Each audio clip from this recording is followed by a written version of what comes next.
Hello and welcome to Better Under Pressure. I'm Sara Milne, author of The Shed Method and founder of Coaching Impact. And in this podcast, I talk to leaders from all walks of life about being better under pressure and using pressure for better. I want to explore how we handle pressure in a world that is becoming more and more complex, the impact that pressure has on our ability to perform at our best, and what we do to be better under pressure. On my way back, my client ran out of his oxygen. We were still very high. We were at 8,700 meters. We still have a long way to get down to last camp. And this was a very big pressure because my client told me, hey, Tendi, I don't have any more oxygen now. I feel my body is very heavy. I feel already getting too tired and exhausted. And I was really worried because this was my first time. I didn't have many experience about solving problems. As we were coming down through the ridge of Everest Summit, I was thinking so many different options. How can I help? What can I do? So since he regarded me as his personal guide, I have to find out some solution. And this was the biggest pressure on my head. Then I said, no, I'm definitely going to find some solution. I didn't know what. Today, I'm talking to Tendi Sherpa, who's been guiding people to the summit of Everest and down again now for 18 years. After initially training to be a Buddhist monk, he started work as a porter for treks around Nepal aged just 13, carrying around 43 kilograms for up to 15 hours a day for over 3 weeks at a time, and wearing flip-flops while he did. A year later, he climbed his first mountain in the Himalayas alongside his father, also a Sherpa, and got his first chance to climb on Everest aged 19. In 2004, by now aged 20, Tendi summited Everest for the first time, an experience that secured what he calls his dream to become a professional mountain climber and guide. Over the last 18 years, he has summited several mountains in the Himalayas, and Mount Everest specifically 14 times, including doing it twice in 1 week. He was in the middle of an Everest expedition when the 2014 avalanche killed 16 Sherpas, including several of his friends, and in 2015 when that one was halted by an earthquake. He's now summited mountains on 5 continents and is constantly raising money through the Tendi Sherpa Foundation to bring education to the people of his village. I met him on a trek in 2018 to raise money so that he could build a village school. In our conversation, he discusses how resilience was nurtured in him from the age of 5, why his Buddhist education supports him on the mountain, and why he will happily turn back and start again. This is a fantastic opportunity to be talking to you about all of this stuff. So good to see you. So good to see you. Thank you for having me here on this podcast today. It's been a really wonderful experience for me to be in the UK and sharing my stories. And I have never imagined I will be talking to. I'm not much exposed, not much exposed in like media or anything in Nepal, because I feel like I live the different world as I'm most of the time on the mountain, and when I get to come here and share my experience and get to share my experience on the medias and things like that, this is beyond imaginations and beyond what I expected. So it's wonderful. We had so many interesting conversations on the mountain about pressure, and it's a gift to have you here because you live and breathe pressure so often. So it's my privilege to have you here, Tendi. Seriously, it's going to be a very rich conversation, and I know that you will have so many things to share in your experience of how many times now have you mounted Everest? Summited Everest 14 times. So this year was a special climb for me. I was guiding a very young girl from Australia, and she was climbing Everest with her mother, and she became one of the youngest Australian to summit Everest. So she was only 19 years old.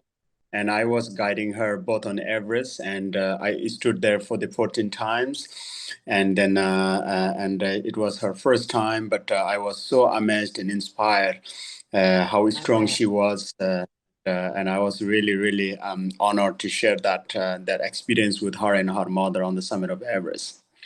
I can imagine. I can imagine. And Tendi, maybe we could start on, this podcast is looking at pressure and how people experience pressure. Can you remember the first time you ever experienced pressure? Yes, one of the biggest pressure I have experienced on Everest was, on my first ever summit of Everest in 2004. Since it was my really first time summiting Everest, of course I was really excited, that I was going to go to the summit for the first time, and I was still young, but I had a big dream to stand on the summit of Everest. So what made me really a big pressure was like I was hired as a Sherpa, but also that means that my clients would expect that I will guide him. Yes. And as I didn't have any experience of many climbing before, I was given directly the responsibility to guide my clients in my first ever summit attempt.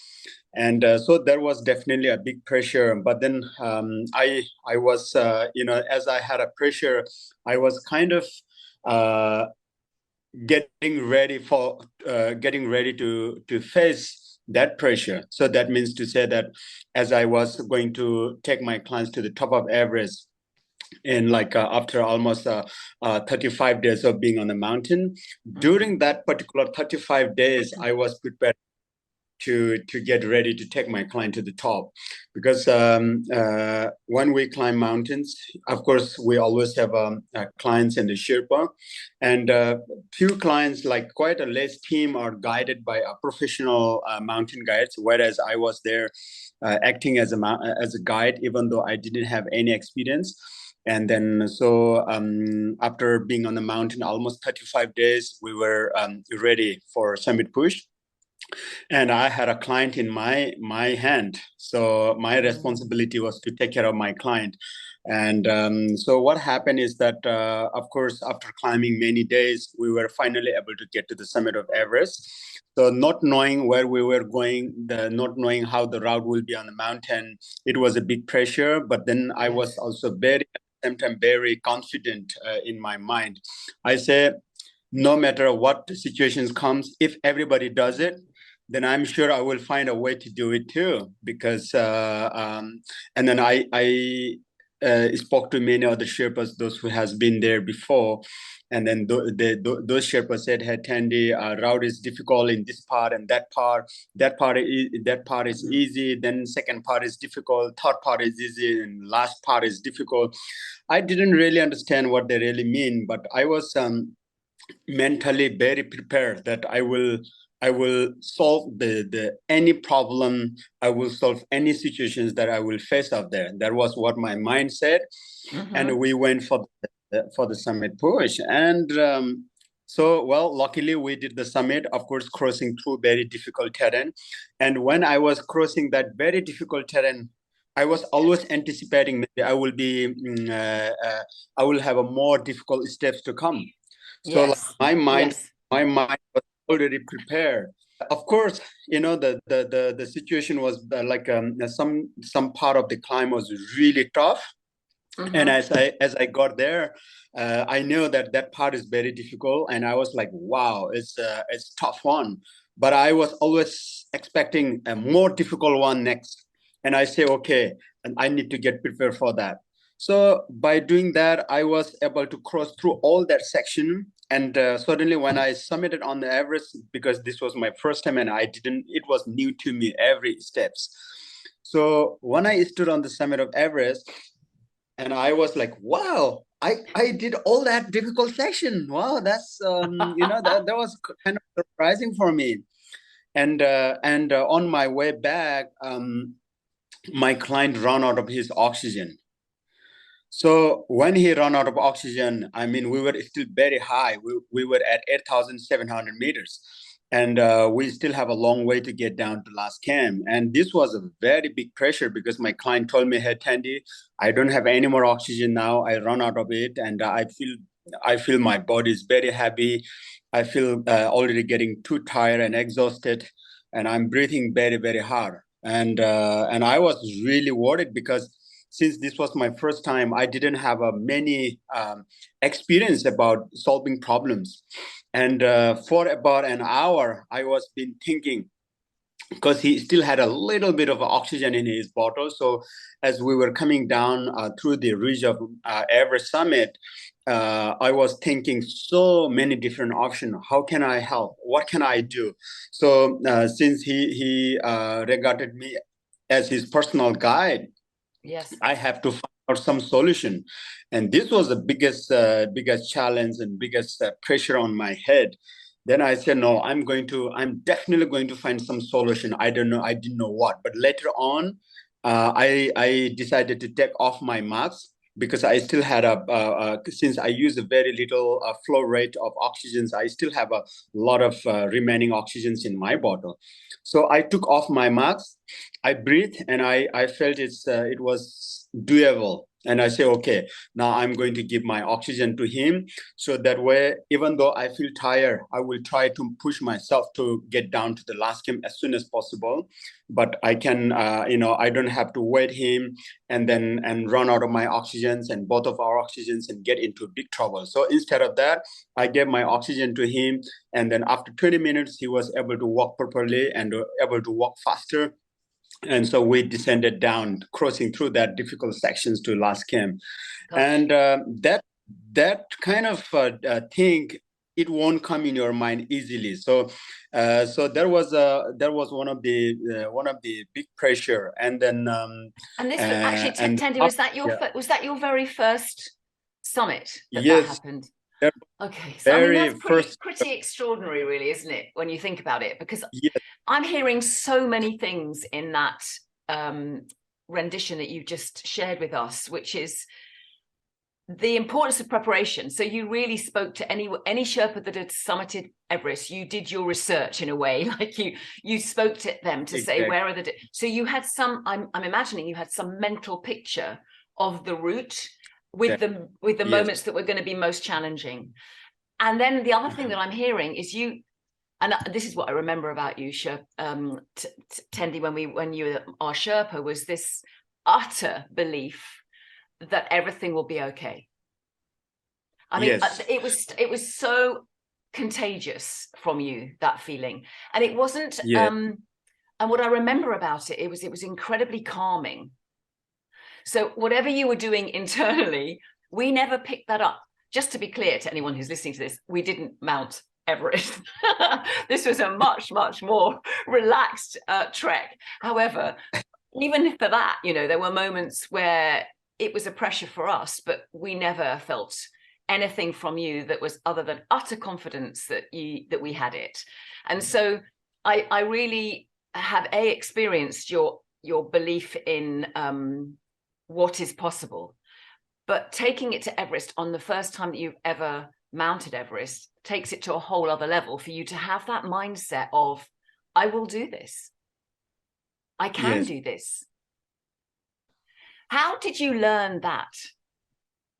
Yes. So as I was grew up in the village, we were kind of reliant as a kid. So I was only 5 years old, Sara, when I first started going to school, and that was 2 days of walk from my village. So as a very 2 days. So hang on a minute, Tendi. Did you say 2 days? Yes. 2 days walk to your school. Yes, the nearest school from my village was 2 days walk from my village, and I did that at my age of 5 years old. So I kind of learned to face the pressure, and I kind of learned what to expect. As I started going to school, walking 2 days at the age of 5, and being at the school where I have never been before and where I don't know anybody else. I was way away from my parents, and I was staying at one of the family that my father knew before. So he requested with the owner, and I stayed at their home. They were very, very kind to have me there. But since I wasn't paying money to live there, I had to divide my time between, as an exchange. I had to work for them, and so that I can stay there and get all the food and everything. So I had to work half day, and then the other half day I would go to the school. So that means normally the school starts at 9 a.m. in the village school, and it finishes at 4 p.m. So whereas I couldn't catch that first hours, and then I would just get there at 1 p.m. to do 3 hours of class every day. And from where I stayed to the school was still 1 hour walk, and I had to cross through the big villages, and there were lots of dogs and small children chasing always, and dogs chasing as well. Sometimes even like a buffalo. There was so many things I had to be very careful about it. Already at the age of 5 and 6 and 7 years. So I did that for 2 years as a small kid, all by myself. I wasn't accompanied by any adult to go to school. So there was so many risks that I had to face every day between my school and where I slept. Well, my home is 2 days away. So I was from the little kid. I was so much used to, I so much used to that kind of pressure. And for me, really, Sara, it was a big pressure to be away from your parents, your family, and being chased by the other childrens, and being chased by the dogs, and walking into the like a very muddy trail and very slippery trail. As so many things could happen in one day. And I did that for 2 years. And after that, I felt like, after 2 years, I left school. So I decided to escape from the school, and I went back to my parents, and I still walked for 2 days. And that was another level of big pressure for me. So the thing is, after you experience, you learn as well. So for me was like, I already had enough pressure in my life for 2 years now, at age of 5, 6, and 7 years. Now I'm going to leave school and I'm going to go home. I feel like I'm a already mature adult at age 7. I was ready to take any challenge, since I have taken enough challenges in my life already. I said, I'm happy to go back home. And I was scared, of course, for a moment. I know, because I have to cross 2 days of big distance, and I have to cross through the dense forest. I have to, there was a lot of risks of chasing with the wild animals such as bear and tigers and all that. So I knew that is a risk and that is dangerous. And not only that, I had to even cross a river where there wasn't any bridges, and I had to jump over that river to get to my home, and where I fell down into the river and almost got killed because there wasn't any any bridges over the river. And luckily I was survived from the river, and I was survived from my 2 days of walking into the forest and surviving from the tigers and bears. So and just to be clear, Tendi, I remember you stopping at that part of the river when we did the trek. And when you say river, like, it's a very fast current, isn't it? It's like it's coming down the mountain. It's not like the typical river. It's a very very deep current and lots of rocks within it. Yes, depending on which season, which time of the year. Mostly, I was there when I was there. It was during the monsoon, and as you know, that we get really strong rain during the monsoon. And since my village is a very tropical and very rainy area, it gets a lot of rain, and the level of water, level of river changes so quickly. And so we didn't have a proper bridges over the river. A lot of people used to put their life at risk. The river was one of the very, very challenging things for people living in the village, and especially in my childhood life, because until that time there wasn't any proper bridge built over this river, and the level of water can get higher any times, and it's so tropical, so humid, gets a lot of rain, during monsoon. So I feel like I spent most of my childhood life with the pressure every day, or even maybe every couple every hours. Yeah. And And what's, gosh, I mean, Tendi, what's so interesting for me listening to you, I mean, this is pressure at a whole other level. Like, you know, the work that we do is with leaders who are under pressure, but this sort of pressure, this sort of never-ending pressure since the age of 5 seems to have grown such a strong muscle for you that in a way, I can't imagine anything sort of throwing you. And I'm really intrigued with that, because most of us, you know, don't have the experience that you've had at a young age. And I could imagine that some people might have that experience and not respond in the way that you have to it.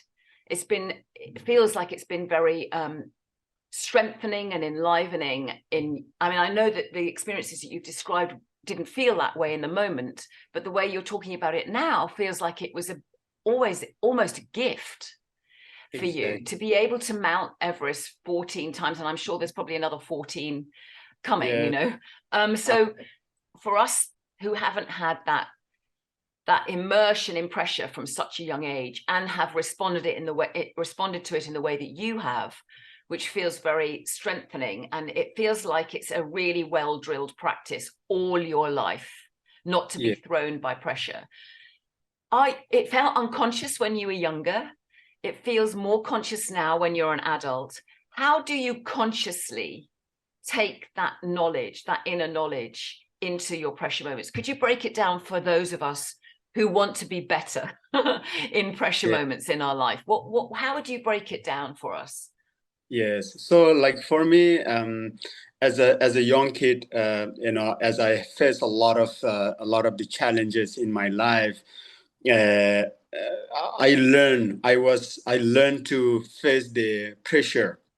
I felt like there was kind of like a great knowledge, a great school. All those challenges were great school for me, and I take it for granted. I think yeah, like you said, like at the time when I had to go through that, it was a challenging and a big pressure, but you just went through that, you know. I then now what I say is like a pressure for me is a natural things. It comes, but you have to. I always say, okay, there's a big pressure, but hey, take a moment to breathe better. Take a moment to realize where you are and who you are, and take a moment to think. If I take a big pressure over something, what will be the consequences? What will be the result? Will I get better? Will I, if, you know, we always take a time to think about the benefits of doing something. Yes. So as a human, as a human life, of course, we do so many things in our life, and things goes up and down. And for me, it's a part of the journey, 100% part of the journey. And I think you should just enjoy that. But the thing is, you should, time to time, when there is something occurred going on, you know, like something strange is ahead of you, you just pause a moment, and you already prepare. You already prepare before it gets there. You know, like for example, you know, if I'm gonna go through that, I know I will have a stress. For example, I might have a lots of meetings tomorrow, so I know already now that I will have a lots of meeting. Yes. But But then what happens is that I know that it can be very stressful. So like what to expect, what's gonna happen tomorrow, and I always say in that positions I always pause my mind a little bit. Sometimes we are thinking hundreds of things in our thought, and in that situations we should really realize that we are thinking so much at a time. And like for me, what I practice a lot is like this is what happens in my daily life. As a mountaineer, when you have a clients with you, you are the fully responsible for your clients. You are fully responsible for your team and Sherpas and logistics and weather and the hazards of the mountains and everything. So sometimes it is a very, very big pressure, but there you always pause a little bit, and then you break things in a like a in a pattern. So you say, okay, that part, so tomorrow I have to go through a Kumba icefall. I know what to decide tomorrow. This is a big pressure. Once I get there, if things is really really dangerous, then I will not take a big risk, because it's not only me, it's also my client and also my Sherpa. So I don't want to put the life at risk for my clients and my team. So every single step, I say I will, I will make the decision on my journey. If there is something really dangerous, then I stop. But well, when you make the decisions, this is also a big pressure sometimes, Yes. because maybe your clients or your Sherpa's goal is different. They want to reach maybe camp 1 or camp 2, but sometime in the life you have to turn back. So sometimes turning back is always always a wonderful thing, because you can always go back there again next day in a new and with a new energy and new everything, new situations. There is a pressures in our daily life, and we just have to handle this the way, in a very easy way. Yeah. And I love that reframe that you've just done about turning back, because I think often in, say, organizations, the idea of making a decision to turn back doesn't necessarily feel the way you described it, which was it's always a good decision because the next day we can go forward again, but with a new energy. And that Yes. sort of metaphorical sense of a journey of literally going back down the mountain in order to go higher up the mountain the next day because the conditions are better, or because the safety is better, or whatever decisions you're making, because you're holding all of that input, aren't you, to make a decision around their safety. Yes. And Yeah. I feel like when we're facing all that kind of pressure, and that is not 1 day and 2 day. It's almost 70 days on the mountain on 8,000-meter peaks, and you always think a lot about your client safety, your Sherpa safety, the route conditions. It keeps changing. The situation Yes. changing every day, and sometimes even like it gets worse and or worse.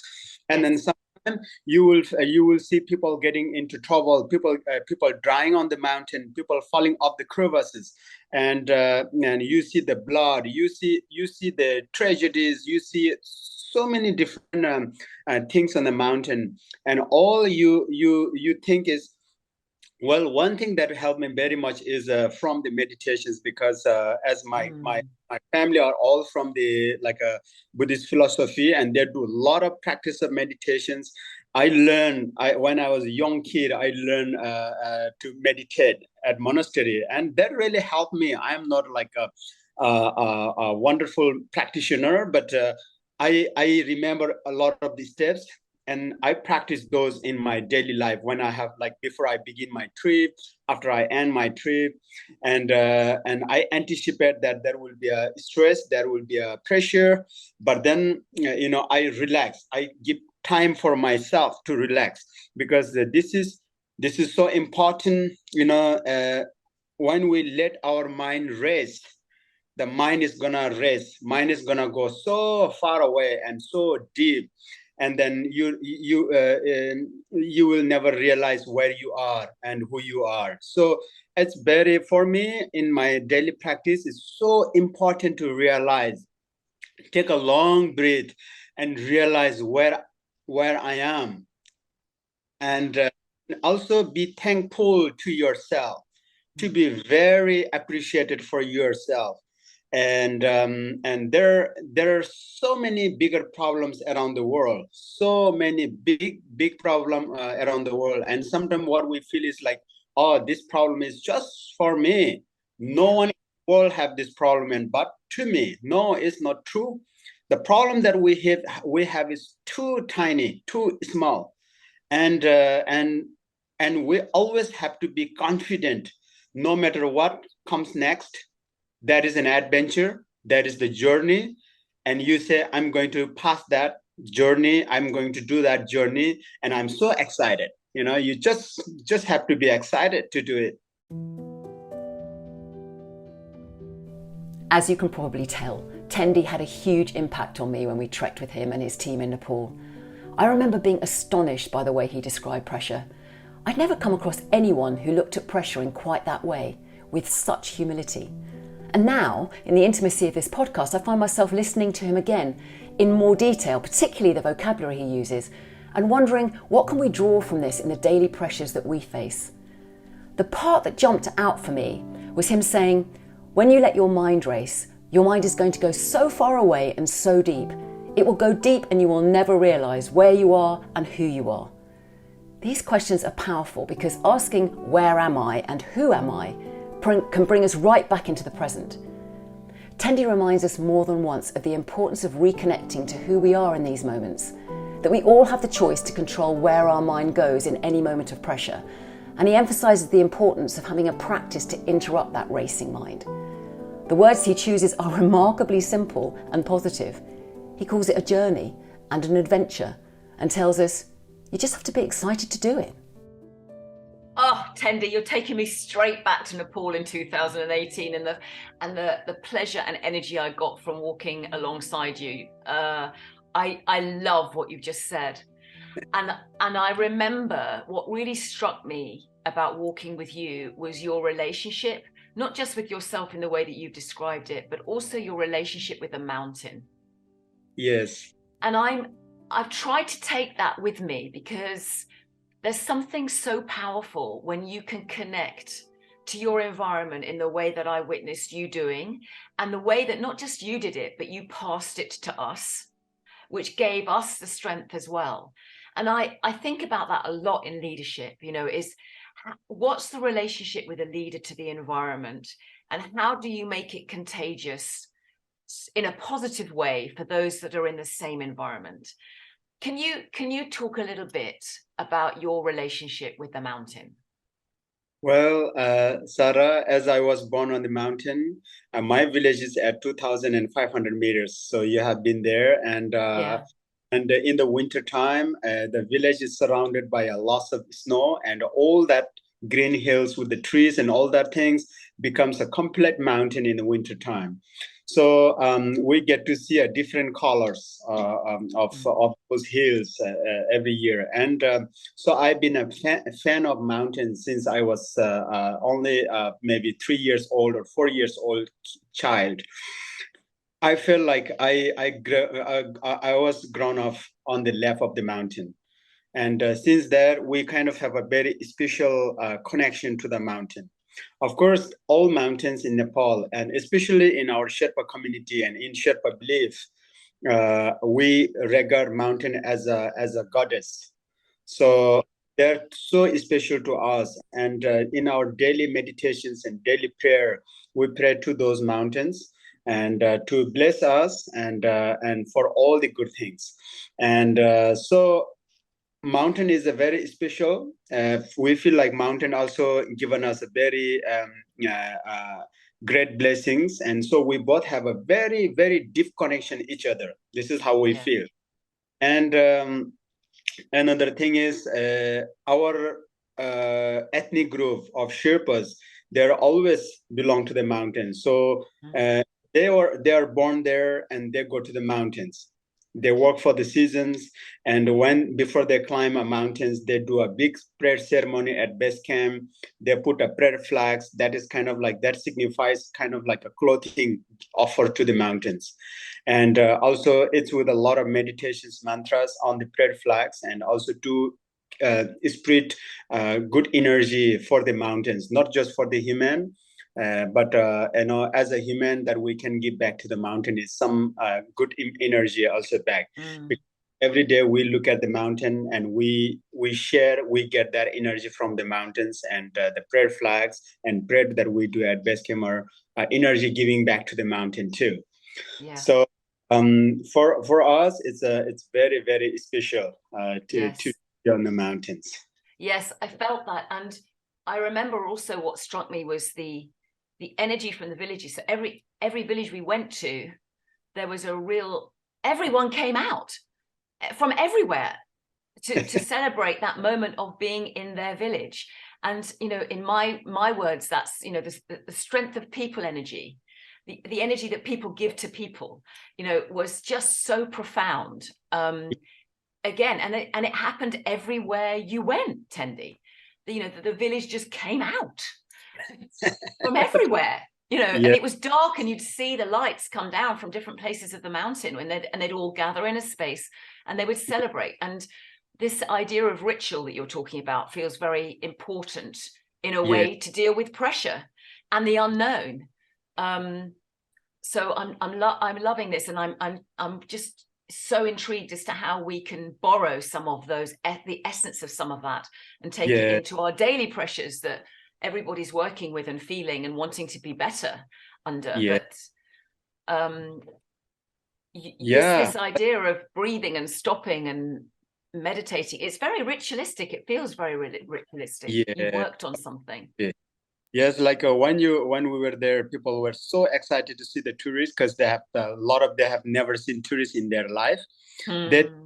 They think all the tourists that comes to village are from Kathmandu, because that means that some of those people living in the village have never been to Kathmandu too, which is our capital city. So they have lived the life in so isolated and so remote areas, and they have enjoyed the life, even though it was full of pressure. So for them, the pressure has just become a natural, and at the end, it was no pressure at all, because in our village, in our regions, we still don't have a road. We don't have electricity. We don't have telephone towers, no internet, no televisions. And a lot of people are still walking barefoot around there. They're not even wearing a pair of sandals or shoes. And they're living with a very, very limited comfort. It's way beyond the comfort that is in Kathmandu. And nowadays, people have more and more comfort, more and more facilities, and I think we should enjoy that moment, that every little things that we have in life, because if you compare with the people in my village, then the life is way so different and so difficult, but still people are staying so happy, so humble, because like when they get let's say maybe a pair of new shoes or new sandal or even new sock from a market, wow, they are so happy with that, because they don't get that every day in their village. So people are always learn to live with the stress, or learn to live in the very difficult environment, harsh environment. And for a certain time, it can be very, very stressful for them. But then they know that that will happen, and there is no other options. So and when there is no options, and when there is no benefit of taking a pressure in your head, if there is no benefit, then it's better to just give it off. Just forget and keep going ahead. It's just like when we walk on the trail, there is a trail not always up or not always down. There's also sometimes flat, then you go up, and when you go up, you also go down, and then you can walk flat up and down. So this exactly in what happens in our daily life too. So Yes. on this, we have to realize on time, and we have to some time to time stop and think about yourself and appreciate every little things that you have in your life, because the life is so precious. Yeah. So, and we should not be our pressure and our tensions should not be greater than us. We are the one who controls. I think we're like a police, where ourselves, our mind should be like a police to watch where your mind is going and try to stop them. If the mind is flying everywhere, then you do yourself. You say, oh, no, let's stop. Everything is good. Just be with you. Of course, when you work, when you do things, it may take your stress. It may take so many different level of difficulties or colors, I would say. But you realize that, then that all gonna be fine. Yes. And I keep moving ahead, one step at a time. Yes. In the difficult times, when I say difficult time, it's just like as if I'm climbing the Mount Everest. As you go up, it takes time. You need to breathe. I'm running a little faster. I stop. I try to bring my breath back to normal, and then I again continue walking. But when I go down, it's much easier. Yes. So I think it's exactly same in our daily life. I think you're right. But I also think the other ingredient that you take unbelievably seriously, which I care a lot about, as you know, is just the sort of the basic fuel that people need. So you feed people well when you are on the mountain. You drink. You made us really aware of how much we needed to drink in order to deal with the altitude. You make sure that we sleep. These sort of basic things that you talk about having that mindset. But what I really understood from walking with you is the foundation is important in order to have that mindset. Exactly. Yes, that's very very true. So like always, it's so important to be aware, and it's always so important to give time for yourself to be with yourself. Yeah. Because when you are enjoying the moment, you are benefiting yourself, and because that moment is not going to come back tomorrow. So the moment that we pass now is gone, and so we should not regret about the moment that went or that is gone, and we should just enjoy the moment, and we should be excited, whether it's going to be stressful, whether it's going to be difficult tomorrow, but we always should get very excited for the next step. Yes, I love that. There's that word, excited, again, and from someone who risks his life on a regular basis. What I'm finding so powerful about this conversation is the way that Tendi describes in such a simple and light way the resources that we all have but often ignore because we allow the pressure and tensions to become, as he so beautifully puts it, greater than us. What I'm taking from this is a profound reminder of how resourceful we actually are as humans if we can only stick to a few basic principles. 1. Stop to appreciate everything that we have in our lives and make it a daily practice, because when we do, we reduce the negative impact of pressure and instead see it as something that we can grow from. 2. Have a powerful metaphor that supports you through passages of pressure. For Tendi, it's the mountain with its various different colours and heights. What could be your powerful metaphor? 3. Learn to police our mind. Be aware of where our mind is going. I find the question, where is my mind going, much more useful than what is my mind doing. It gives me a sense of control and direction, and with that an ability to pull it back into my control again. 4. Take a pause, which might also mean literally turning back. Turning back is a decision, as Tendi reminds us, and it means that we can start up again the next day with renewed energy. And 5, keep moving ahead. If there's no benefit from stopping to think about the pressure, then let it go and keep going ahead. I'd love you just to share very briefly, Tendi. You talked about a moment. I think I asked you, have you had a near-death experience on the mountain? And you said yes. I think you've had more than one, in fact. And I asked you to share with me how you managed yourself in that moment. Now, most of us, thankfully, don't have near-death experiences or the risk of a near-death experience in the way that you do most days, or at least most summits. Could you just talk us through the sort of mechanics of that moment that allows you to stay in it in the way that you just described and get you through it? Yes. So I was I had a several close call on Everest and other mountains. One from avalanches, one from just rolling down from the slope of the mountain on Everest in 2004. One I fell into the crevasse, but luckily I was able to spread my hands, and I got stuck on the ledge of the crevasses.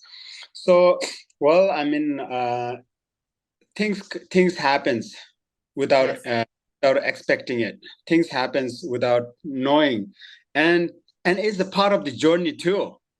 But depends. Sometimes some of the journey can be very, very harsh. So sometimes you don't know what to do when you get there. But then the thing that made me do when I had that problem, especially when I got caught in an avalanche on one of the 8,000-meter mountain called Choyu, I was fixing a route. I was putting a rope on the mountains, and suddenly, due to the unstable snow conditions, we had a huge powder avalanche, the slab avalanche. And the avalanche took me and my team down about 200 meters. And during that time, all I can ask the mountain, I was very luckily I wasn't unconscious, and I requested mountains, hey mountain, please let me survive, let me live, give me all the protection you can. I want to continue my life, and I don't want to die here. And then so maybe it's because of also there I felt like the mountain has given me that protection. Even I was buried under snow, under avalanche, and I was taken down by like 200 meters. I didn't have a small single scratch on my face or on my body, and which was very surprising. And for me, I gave that credit directly to the mountains. So many people get very sad when they have this kind of problem. They say, that mountain is terribly bad. There's a lot of avalanches and rock falls, and they kind of dominate the mountain. Yes, interesting. For me, I have a little bit opposite way of thinking, and I rather than dominating mountain, rather than criticizing the mountain is there, the risk is there, so we are there to be with them. So for me, I was really thankful to the mountain that they didn't let me die up there. So yeah. And that's where I came through a lot of the accidents, and I always feel very thankful to the mountains for saving me every time.